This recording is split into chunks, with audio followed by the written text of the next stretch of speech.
Hi, there's been a pretty big fuss this week over the use of the word wog and a certain trademark.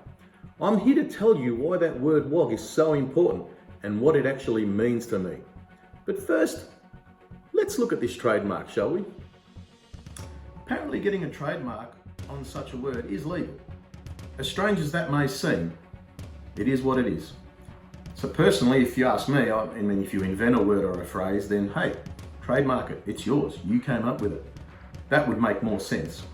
But it seems you don't have to be original or clever like that to do a trademark. You just have to be the first one to do it.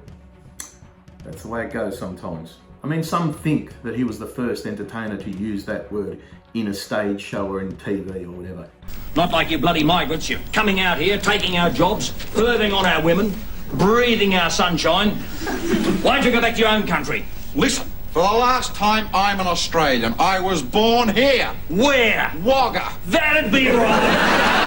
That's not the case at all. In fact, when he began, he was part of a whole team of people that were doing that style of what we now sometimes call wog humour. And me, I'm going to find a nice Greek girl and fix her.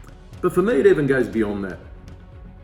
Like all Italian Australians born in the 70s, and the Greeks, the Maltese, the Turks, and so on, this label was thrust upon us in the most derogatory way. And it hurt to be called a wog. But even back then, instead of taking it lying down, myself and other wogs came together and stood up to the racists of the day in the best way possible. We started referring to ourselves as wogs, thus taking away their strongest form of an insult. Sure, there's other words. You know, we got called dago, greaseball, choco, but none had the same impact as the word wog itself. So we took the term from them and we wore it as a badge of honour. And nobody can deny the unifying nature of doing this. All wogs from many different backgrounds came together as one, and the racists of the day were silenced once and for all. Mama, I can't find someone like you. None of these women cook as good as you. So when I began my stand-up comedy career way back in 1996, this word was such a huge part of my identity that of course I was going to become a wog comedian. There's nothing else. It's all I knew. And that word was going to be prevalent in my show, as well as in maybe the odd show title that I would probably be involved in. For someone to prevent me from using that word, however lawful it may be, it's just plain wrong. Only a very arrogant person would claim ownership of that word that brought us all together. And a worse person would use it to divide us. Are you from Greece? Are you from the islands of Greece? The beautiful islands of Greece? That island with all the cleaning ladies? Domestos? I can see from the reaction that the article in the Herald Sun got that, you know, a lot of people support me on this whole idea. And that's great. I really do appreciate the fact that you guys are with me. And you know, it's a good thing because once again, we're being brought together by this word. So that sort of shows you how important the word is.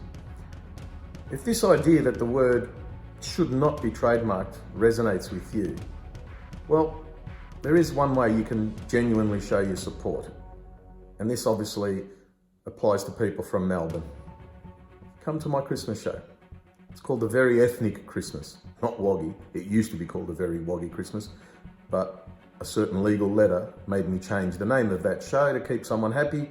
And you know what? I just don't have the energy or the money to go through a court battle over this thing. And he knows that too. That's why he did it. That's our name. Where you born? In Turkey, mate. Turkey. Wow. What, was donkey taken?